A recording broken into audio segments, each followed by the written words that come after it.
Gelap, sangat gelap. Tio berdiri di tengah-tengah tanah yang luas. Asap tipis turun dari langit. Angin berembus pelan menerpa wajah Tio. Telinga Tio mendengar suara orang berteriak-teriak. Suaranya sangat pilu, menyedihkan, seperti orang yang sedang disiksa.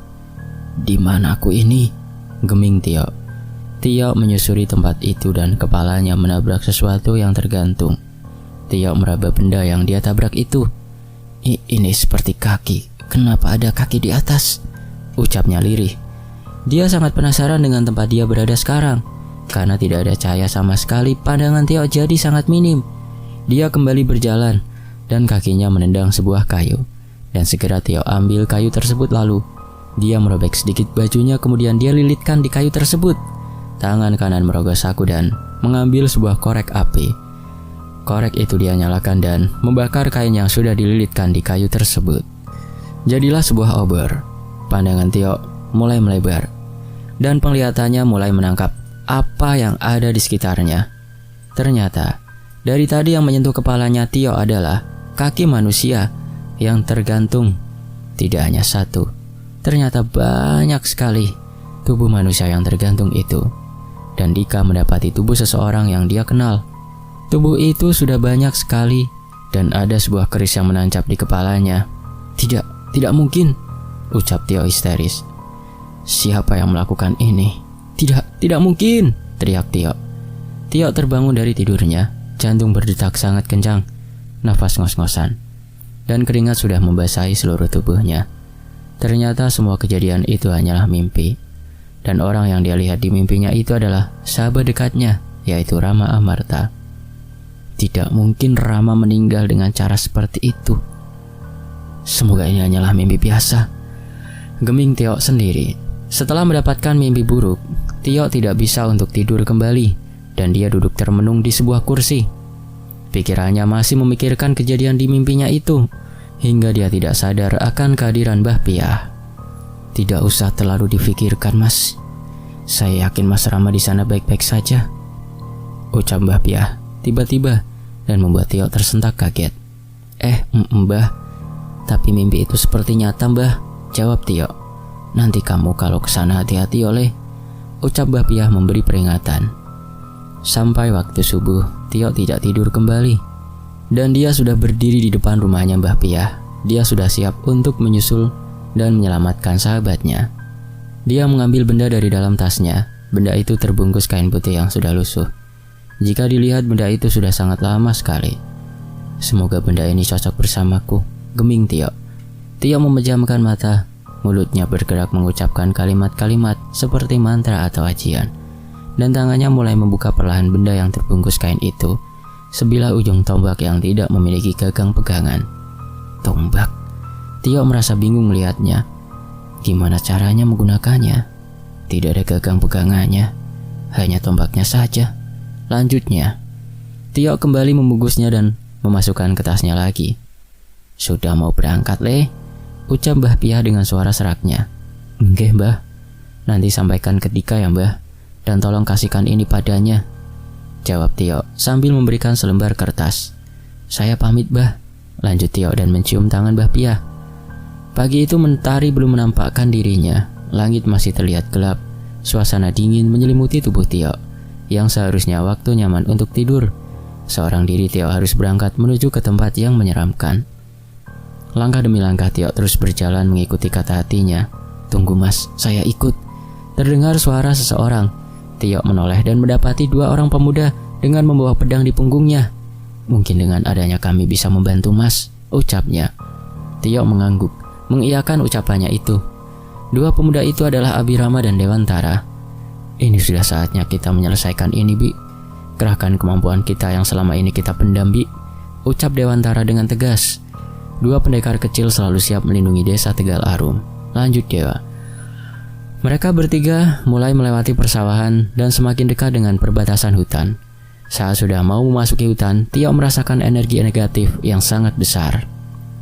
Hati-hati, Mas, mereka sudah menyambut kedatangan kita, Tio berucap dengan ekspresi waspada.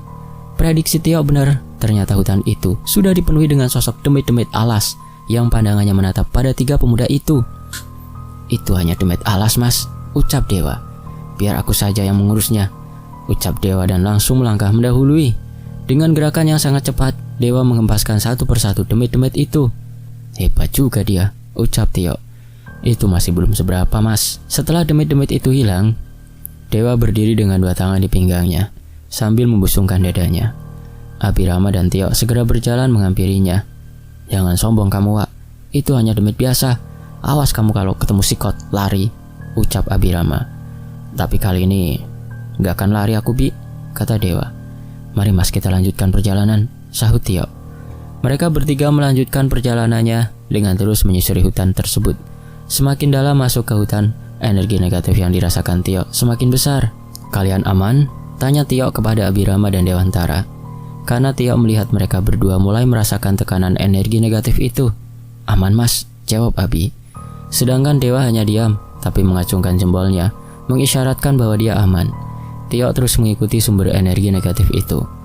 Tetapi tekanan yang dipancarkan semakin besar. Badan mereka bertiga mulai kelelahan, dan yang paling parah adalah Dewa, karena dia tiba-tiba terjatuh. Kakinya tidak kuat untuk berjalan. Melihat itu, Tio merapalkan ajian penguat raga, sama ajian untuk menetralisir tekanan negatif tersebut. Dari ajian itu sedikit meredakan, Dewa sudah kembali kuat berdiri dan kembali melanjutkan perjalanan mereka. Mas Tio ini belajar ilmu spiritual sejak kapan, Mas? Tanya Dewa. Memangnya kenapa, Mas? Sepertinya sangat mahir dalam hal-hal seperti ini, ucap Dewa. Hehe, saya itu cuma manusia biasa, Mas, tidak memiliki ilmu apapun, jawab Tio. Di perjalanan mereka bertiga saling tukar cerita pengalamannya, tetapi Tio lebih banyak menceritakan tentang Rama. Abi dan Dewa mendengar cerita Rama, mereka berdua sangat mengaguminya, bahkan mereka berdua ingin belajar tentang spiritual padanya. Ternyata Mas Rama itu hebat ya, ucap Dewa. Tapi Mas Tio juga hebat kok, lanjut Dewa. Iya benar, itu Wak, makanya kita tidak boleh kalah dari mereka berdua. Kita harus terus semangat supaya kita bisa tetap menjaga desa ini dari hal-hal seperti ini, ucap Abi. Tio hanya tersenyum dan kembali berjalan lagi. Akhirnya mereka bertiga telah sampai di sungai. Tio selingukan mencari jembatan untuk menyeberang. Tidak ada jembatan, Mas. Gimana kita nyebrangnya? Tanya Tio. Dewa mencontohkan gerakan untuk menyeberangi sungai besar itu. Tio menepuk jidatnya. Dia berpikir mana mungkin dia bisa menyeberang dengan cara melompat. Sini Mas, saya gendong, kata Abi. Sudah tidak ada cara lain lagi Mas, ayo cepat, lanjutnya. Tio digendong Abi untuk menyeberangi sungai itu. Saat kaki Abi menyentuh tanah, tiba-tiba tanah bergoyang seperti ada gempa bumi. Tetapi Tio menyadari kalau itu bukanlah gempa bumi atau bencana alam lainnya. Tapi dari arah jalan setapak yang lumayan lebar, terdapat banyak sekali makhluk yang menyerupai mayat hidup. Pakaian yang kotor, lusuh, dengan mulut yang banyak darahnya. Mas Tio, sekarang seharusnya sudah terang langitnya, tapi ini kenapa masih saja gelap ya? Abi mulai sadar. Memangnya kamu dari tadi tidak menyadari Mas? Tanya Tio. Menyadari apa Mas? Sahut Dewa. Semenjak kita memasuki hutan, kita sudah masuk di alam gaib Mas, terang Tio. Dan itu ada beberapa penghuni tempat terkutuk itu. Tio melanjutkan ucapannya. Abi dan Dewa terkejut mendengar penjelasan Tio. Tidak usah khawatir, saya yakin kalian pasti mempunyai kemampuan. Cara mengatasi mereka itu langsung penggal kepalanya, jelas Tio. Abi dan Dewa sudah siap dengan pusaka mereka masing-masing. Abi memegang pusakanya dengan tangan kanannya, sedangkan Dewa dengan kas tangan kirinya. Mereka berdua bekerja sama melakukan serangan kepada sosok mayat-mayat hidup itu. Kepala mereka menggelinding kemana-mana akibat serangan dari Abirama dan Dewantara. Hutan itu kembali menjadi saksi tragedi pertempuran gaib itu. Darah hitam muncrat kemana-mana. Bau anyir memenuhi hutan tersebut. Abi dan Dewa terus mengayunkan pedangnya untuk memenggal kepala mayat-mayat hidup yang terus muncul tak ada hentinya. Tiba-tiba, tangan Dewa dipegang oleh salah satu mayat hidup itu. Dengan perlahan, mayat itu menarik tangannya. Dewa merasa kesakitan akibat pegangan tersebut. Tak terasa tangannya Dewa mengeluarkan cairan merah segar. Darah itu tidak berhenti keluar dari tangan Dewa. Dengan segera dia melompat mundur dan meninggalkan Abi sendirian. Mas Abi, mundur! Teriak Tio. Abi menoleh ke arah Tio dan Dewa, mendapati tangan Dewa yang sudah berlumuran darah. Dia langsung bergerak mundur dan meninggalkan mayat-mayat hidup itu. Kamu kenapa, Wak? Tanya Abi. Hati-hati Bi, sentuhan mereka ini sangat tajam, jawab Dewa. Kalian di sini saja, giliran aku yang menyelesaikannya, kata Tio. Dengan badannya yang besar, Tio melawan sosok mayat hidup yang tak ada hentinya untuk keluar. Tanpa menggunakan pusaka, hanya mengandalkan kedua kepalan tangannya itu, Tio memukul satu persatu mayat hidup itu tepat di mukanya. Tetapi, Tio sudah menyelimuti tangannya dengan aura api. Jika terus begini saja, tidak ada habisnya ini, geming Tio. Tio kembali mundur sebentar dan merapalkan sebuah ajian, yang dimana aura api di tangannya semakin menyala besar. Tio segera menerobos mayat-mayat hidup itu. Belum sempat Tio menyentuh mereka, baru berjarak 1 meter saja, mereka sudah terbakar, karena aura api di tangan Tio sangatlah panas sekali. "Mas, cepat kesini, ikuti di belakangku," teriak Tio. Abi dan Dewa segera berlari mengikuti Tio. Mereka berdua masih siaga, dengan pusaka mereka masing-masing, hingga mereka bertiga sampai di gerbang gaib itu, dan mayat-mayat hidup itu sudah mulai berhenti keluar. "Ini Mas, gerbang gaib itu?" tanya Tio. "Benar Mas, ini tempatnya," jawab Abi Rama. "Ayo, kita segera masuk ke sana," kata Tio lagi. "Mas Dewa masih kuat?" tanya Tio. Dewa hanya menganggukkan kepalanya saja dengan acungan jempolnya. Tio melangkah lebih dahulu untuk memasuki gerbang gaib itu dan diikuti oleh Abi dan Dewa. Sementara itu di tempat lain, rasa sakit yang kurasakan di sekujur tubuhku. Aku lupa apa yang telah terjadi kepadaku. Saat membuka mata semuanya terasa terbalik. "Kenapa ini? Kenapa semua menjadi terbalik semua?" ucapku lirih. Kepalaku terasa sangat pusing sekali. Aku gerakan badanku dan dari situ aku baru menyadari kalau diriku ini telah tergantung. Kakiku diikat dengan tali tambang yang besar. Kedua tanganku diikat. Aku tidak bisa bergerak lebih selain mengedipkan mataku. Dan kerisku tidak ada di pinggangku. Tenggorokanku sangat kering. Saat itu rasa haus benar-benar kurasakan. Tetapi tiba-tiba ada keris yang menancap tepat di bawahku. Keris itu adalah milikku. Siapa yang melemparkan kerisku itu? "Sudah sadar kamu?" terdengar suara seorang wanita. Suara itu begitu lembut. "Sebenarnya kamu memiliki kekuatan yang besar. Tapi sayang kekuatanmu itu kau gunakan di hal yang salah," lanjutnya. Siapa kamu? Kalau berani tampakkan wujudmu," ucapku lirih sambil menahan rasa sakit. Dari arah depanku seorang wanita yang anggun, cantik. Wanita itu memakai kebaya khas Jawa dan sanggul kepalanya. "Sikot, apa sebenarnya yang kamu mau?" tanyaku padanya. Kenapa kamu membantu orang-orang biadab itu?" tanya Sikot kepadaku. "Kamu tidak tahu apa yang terjadi di desa ini sebenarnya. Tapi kenapa kamu malah membantu para warga itu dan menggagalkan rencanaku?" lanjutnya. "Memangnya apa yang terjadi sebenarnya?" tanyaku lagi. "Kau mau tahu ceritanya? Baik, akan aku ceritakan semuanya. Dulu ada seorang gadis desa yang hanya tinggal bersama ibunya. Dia hidup sederhana, tidak mengganggu orang lain. Dan suatu hari ibunya jatuh sakit. Ibunya dikebumikan di tanah ini, dan gadis itu dirawat oleh saudaranya. Tetapi saudaranya itu kejam. Dia disiksa setiap hari, dan gadis itu memutuskan untuk tinggal bersama ibunya." "Maksudmu dia bunuh diri?" tanyaku memotong ceritanya. "Tidak, dia tinggal di tempat ini dan dia mempelajari ilmu-ilmu gaib dan bersekutu dengan sosok jin." Gadis itu berubah menjadi sosok wanita yang bernama Sikot. Dia melakukan itu untuk membalaskan perbuatan saudara-saudaranya. Dan suatu hari ada seorang wanita yang memiliki nasib yang sama dengannya. Dia bernama Sekar, dan dia sekarang menjadi budaknya. "Dia adalah kamu kan?" tanyaku. Aku melakukan ini semua untuk balas dendam dan untuk membangkitkan sosok yang sudah memberiku kekuatan, jawab wanita itu dengan senyumannya yang sinis. "Asal kamu tahu, orang-orang yang kamu selamatkan itu sudah aku jadikan tumbal, dan sekarang giliran kamu, manusia bodoh." Sosok itu berjalan dan berhenti tepat di depanku. Dia mengambil kerisku yang berada di bawahku itu. Aku yang tidak bisa berbuat apa-apa hanya pasrah jika harus kehilangan nyawaku. Wanita itu sudah siap untuk menancapkan kerisku di kepalaku. Aku hanya bisa memejamkan mataku. "Bagus juga pusakamu ini. Pusaka yang memiliki kekuatan besar. Aku sangat suka ini," ucapnya lagi. Aku hanya diam. Dia menempelkan keris kendi ireng di leherku. Hanya tinggal menarik kerisnya, leherku sudah pasti terpotong. Ya Tuhan, jika ini adalah takdirku, aku ikhlas menerimanya, ucapku dalam hati. Tapi tiba-tiba terdengar suara besi beradu. Saat ku buka mataku, Sikot sudah berada agak jauh dari tempatku tergantung. dan aku melihat ada sebuah mata tombak yang terlempar. Saat itu juga aku terjatuh. Ada seseorang yang memotong tali yang mengikat kakiku. "Mas Rama, ora apa-apa?" tanya orang itu. "Mas Abi," ucapku. "Mas Abi datang ke sini sendirian?" lanjutku. "Tidak mas, sama mereka," jawabnya. Penglihatanku menyisir dan aku melihat dua pemuda berjalan dengan santai. Aku mengenali salah satu dari mereka berdua. Aku tersenyum melihat dia. "Siapa yang memberitahu dia mas?" tanyaku pada Abirama. "Ya jelas aku mas, siapa lagi?" jawab Abirama. Segera aku kembali menghadap kepada Sikot yang masih tetap berdiri tegak memandang kami. Raut wajahnya seperti tidak percaya melihat kedatangan ketiga temanku itu. Menungso sialan. "Tak pas nek kowe kabeh mati nang kene," ucap Sikot dengan penuh amarah. "Sekarang waktunya kamu sadar, Sekar.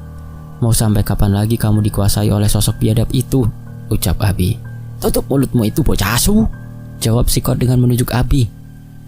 Tio terus berjalan ke arah mata tombak terjatuh.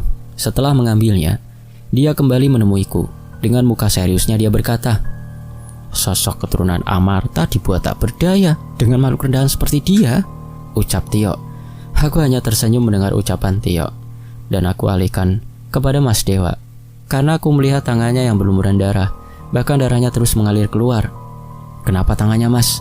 tanyaku sedikit khawatir. "Terkena cakaran dari anak buahnya Sikot mas," jawabnya.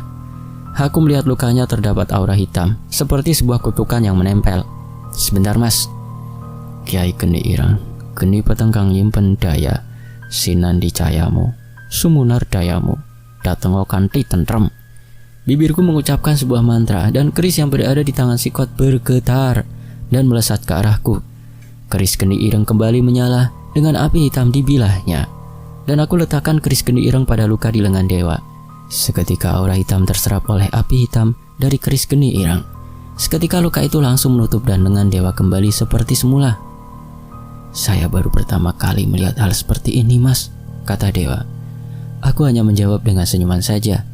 Tio yang belum mengetahui kekuatan Sikot dengan percaya diri mulai menyerangnya. "Tio, jangan gegabah," teriakku. "Jika mas Tio tersentuh Sikot, bisa bahaya mas," ucap Abi di sampingku. "Anak itu selalu seperti itu," gerutuku. "Sudah mas, kita lihat dulu saja. Kita jangan ganggu dulu," lanjutku.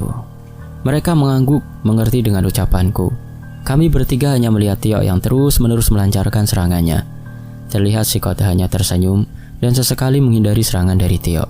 Setiap Tio melayangkan pukulannya, tangannya selalu diselimuti aura api. Tetapi Sikot sama sekali tidak terpengaruh dari aura api itu. Aku sedikit kaget melihat Tio sudah berubah. Sepertinya dia sudah semakin kuat, gemingku. "Oh, jadi kamu yang sudah mengalahkan pasukanku?" ucap Sikot. "Hebat juga kamu, tapi ilmu itu tidak ada apa-apanya di hadapanku," lanjutnya. "Jangan banyak omong kamu. Jika memang ilmuku tidak seberapa di hadapanmu, kenapa kamu selalu menghindar?"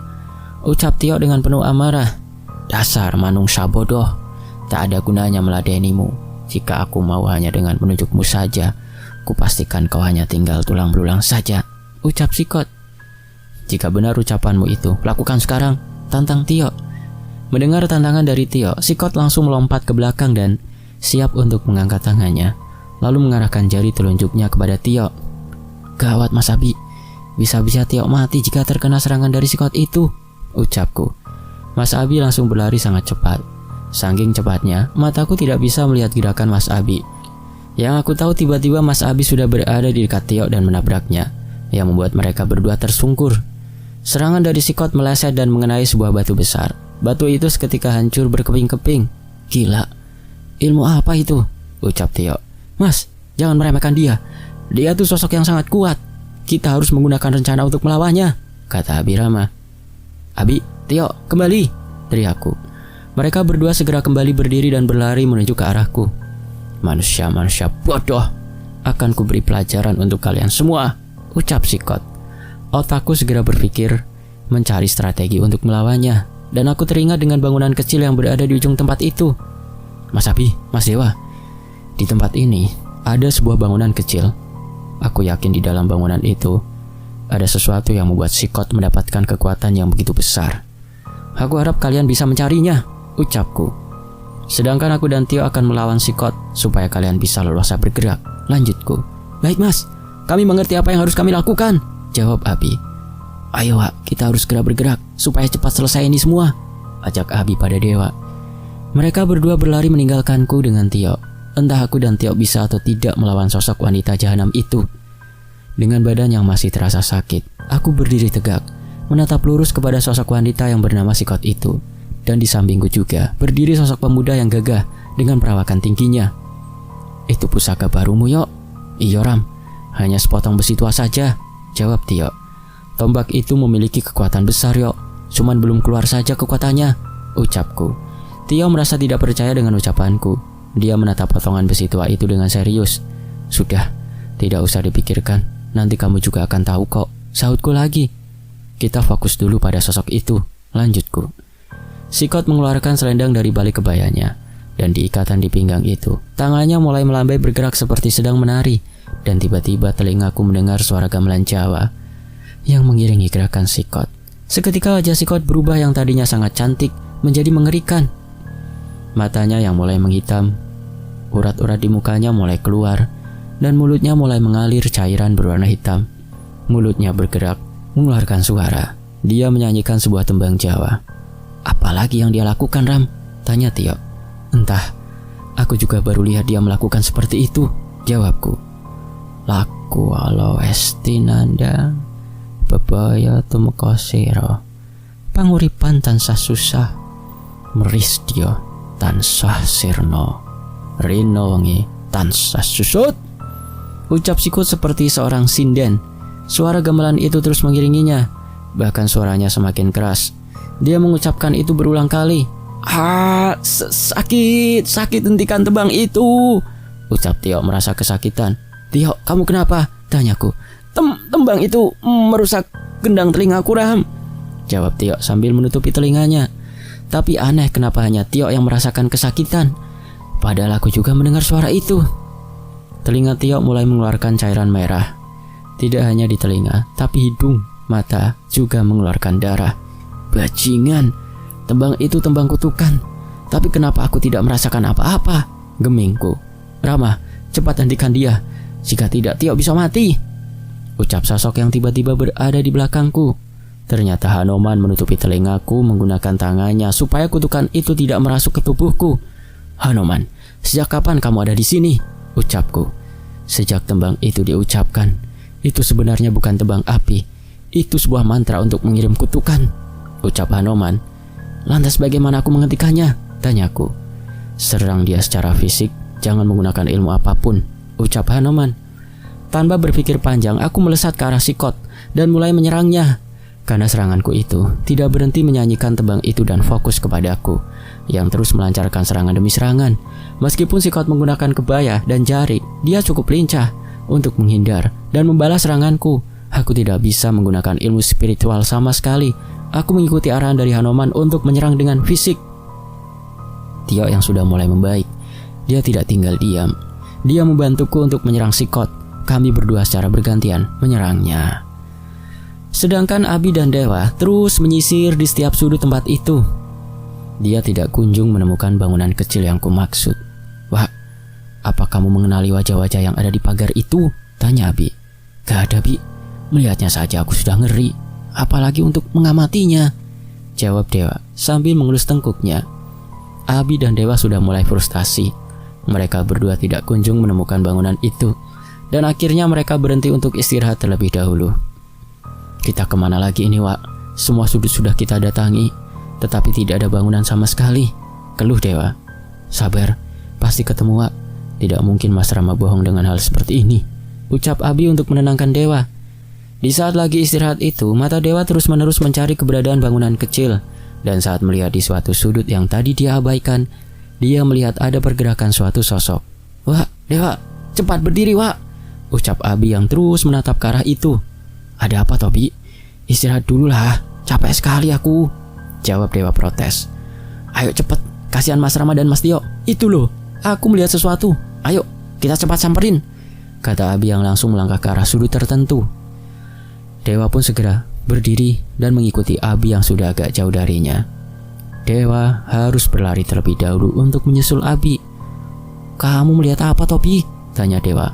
"Sudah, kamu diam dulu dan waspada," jawab Abi. Sosok laki-laki dengan baju yang compang-camping berdiri di depan sebuah bangunan. Muka laki-laki itu sangat putih pucat. Dia hanya diam dengan tatapan kosong. Bola matanya berwarna hitam semua. "Dewa, coba kamu lihat. Sepertinya aku gak asing dengan muka sosok itu," ucap Abirama, masih sambil terus berjalan menuju sosok laki-laki itu. "Bi, itu kan Kang Roji," jawab Dewa yang langsung mengenali sosok itu. "Benar, Wak, itu Kang Roji. Ternyata dia dijadikan budak oleh Sikot," kata Abi yang baru menyadari kalau itu orang yang dia kenal. Mereka berdua langsung mempercepat langkahnya dan berhenti tepat di depan sosok laki-laki yang dipanggil Kang Roji itu. Tetapi bukan sambutan baik yang diterima oleh Abi dan Dewa. "Pergi dari tempat ini," katanya yang langsung mengusir Abi dan Dewa. Tetapi mereka berdua hanya diam dan terus memandangi Kang Roji dengan tatapan yang sedih. Mereka berdua tanpa sadar, matanya sudah mengeluarkan air mata. "Apa kalian tidak dengar dengan ucapanku? Cepat pergi dari tempat ini," katanya lagi. Abi, Rama, dan Dewantara terus saja diam. Bahkan pedang yang mereka pegang telah lepas dari genggamannya dan terjatuh ke tanah. "Menungso budek. Ora krungu apa sing tak omong ne? Minggat teko tempat iki." Kali ini sosok Kang Roji berkata dengan ekspresi yang sangat marah. Dia mengeluarkan kerisnya dan langsung menghunuskan ke arah Dewantara. Melihat itu, Dewa tidak menghindar. Keris itu menancap tepat di perut Dewantara. Dewa terbatuk dan mengeluarkan darah dari mulutnya. "Dewa!" teriak Abirama. "Tenang, Bi. Ini bukan luka yang fatal," ucap Dewa santai. Dewa memegang tangan sosok Kang Roji yang masih memegangi kerisnya itu, dan tangan kanannya mengepal, seperti ingin meluapkan emosinya. "Dempet asu, wani-wani ini apa yang ngapusi aku karo koncoku? Rasakno iki," kata Dewa sambil memberi pukulan kepada sosok Kang Roji itu. Tepat di wajah pukulan itu mendarat dan mengakibatkan sosok itu terlempar cukup jauh. Tapi kerisnya masih menancap di perut Dewa. Setelah itu Dewa terjatuh dan duduk sambil memegangi perutnya. "Wak, kamu tidak apa-apa?" kata Abi yang sangat khawatir dengan keadaan Dewa. "Tenang, Bi, tenang. Aku kan pendekar yang kuat. Cuma terkena tusukan keris seperti ini aja itu hal yang biasa," jawab Dewa. Benar saja, dia langsung mencabut keris itu dari perutnya. Seketika luka itu mengeluarkan darahnya. Tanpa sepengetahuan Abi, Dewa mengeluarkan sebuah benda bungkusan dari kain. "Apa iku, Wak?" "Ini ramuan dari bapakku, Bi. Ramuan itu seperti daun yang ditumbuk begitu halus. Entah daun apa yang dia gunakan. Tetapi intinya saat ramuan itu ditempelkan, seketika darah yang terus saja keluar tiba-tiba langsung berhenti."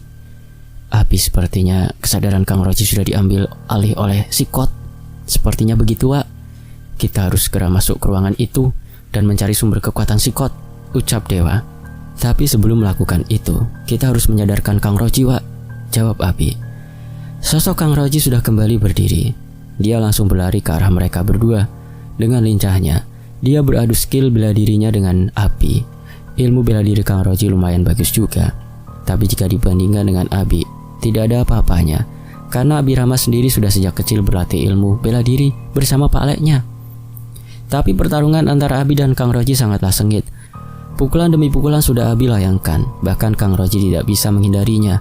Sudah banyak pukulan Abi yang telak mengenai kepala Kang Roji.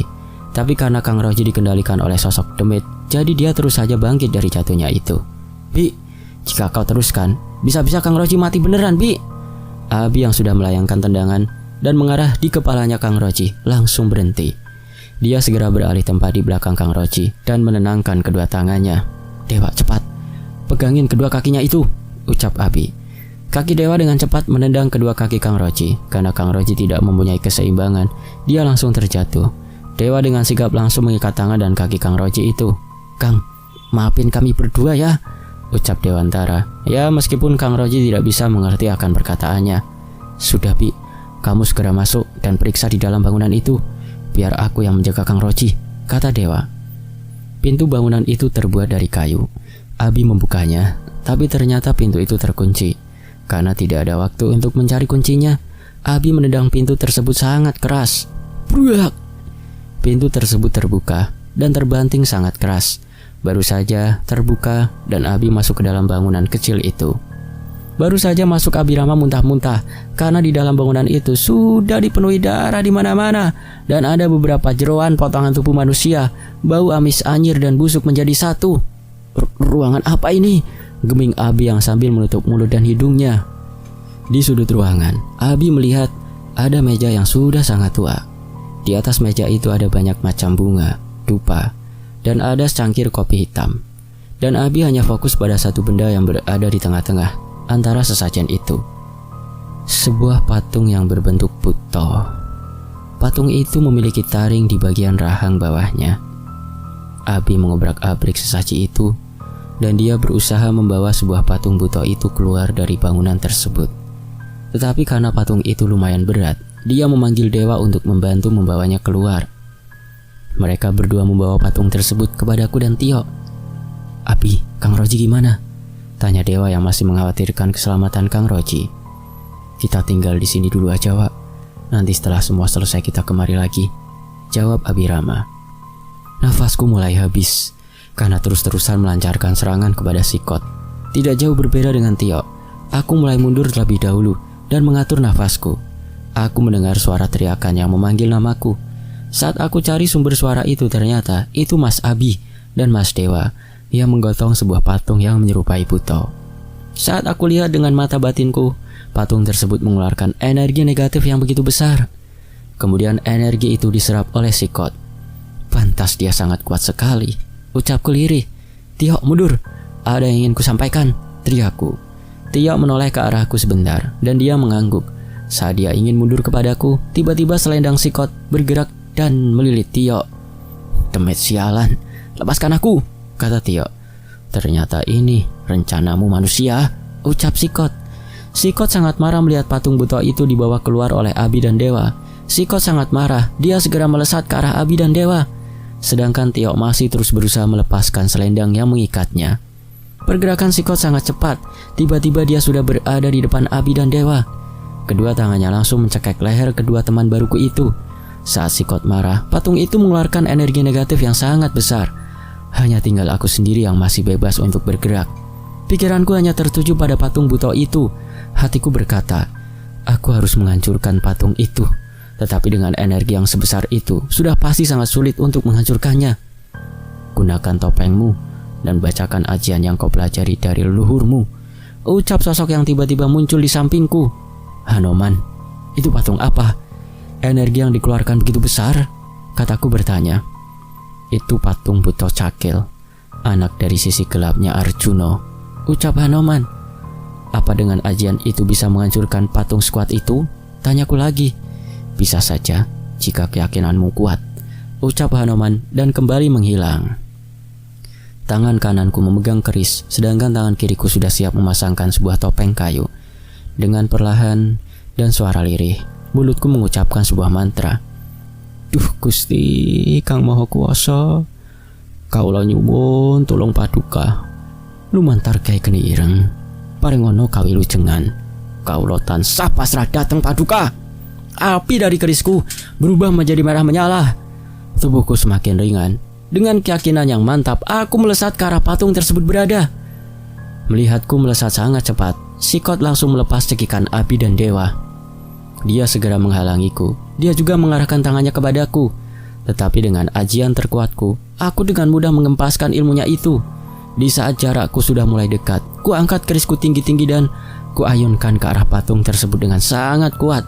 Seketika energi api kerisku beradu dengan energi negatif patung tersebut. Boom! Patung tersebut meledak dan hancur berkeping-keping. Energi negatif itu berhamburan dan api merah dari kerisku menghisap energi negatif tersebut. Tidak! Sikot berteriak dengan keras. Berakhir sudah. Tidak ada lagi yang memberimu kekuatan, kataku dengan tubuh terbaring. Tubuh Sikot kembali ke semula dan mulai lemas. Wajah yang tadinya mengerikan kembali seperti manusia biasa. Dan dari tubuh itu keluar sosok makhluk yang tembus pandang. Sekar! Teriak Abi dan menghampiri tubuh itu. Mas Rama, tolong tangkap sosok itu. Dia yang bernama Sikot, sahut Dewa. Aku mengeluarkan sebuah belati kecil yang sempat kubuat untuk membuat pagar gaib di rumah dulu. Aku melemparkan belati itu ke arah sosok roh itu. Belati itu menembus tubuh roh itu dan menghisapnya. Itu yang bernama Sikot, Mas. Dia adalah sosok jin dan dia yang memanfaatkan Sekar. Dewa menjelaskan kepadaku. Semoga dengan begini desamu kembali normal ya, Mas, ucapku sambil duduk lega. Dari arah barat aku melihat ada seorang laki-laki yang melompat-lompat. Melihat itu aku kembali berdiri dan siap untuk menghadapinya. Kenapa, Mas? Tanya Dewa. Itu sosok apa lagi itu? Jawabku. Aduh, ucap Dewa dan menepuk jidatnya. Ada apa, Mas? Itu Kang Roji. Tadi aku yang mengikat tangan dan kakinya. Waduh, lupa aku, Mas. Akhirnya aku merasa lega dan aku kembali duduk lagi mengistirahatkan badanku. Terlihat dari kejauhan Tia juga merebahkan badannya di atas dedaunan. Selesai. Terima kasih sudah menyimak di Pandu Amarta dalam kisah Sikot. Saya mohon maaf kalau ada intonasi yang kurang pas ya. Dan terima kasih atas kesempatannya sudah diizinkan untuk mengisi suara di channel Pandu Amarta ini. Saya pamit dulu. Mohon maaf. Sampai jumpa di kisah berikutnya. Wassalamualaikum.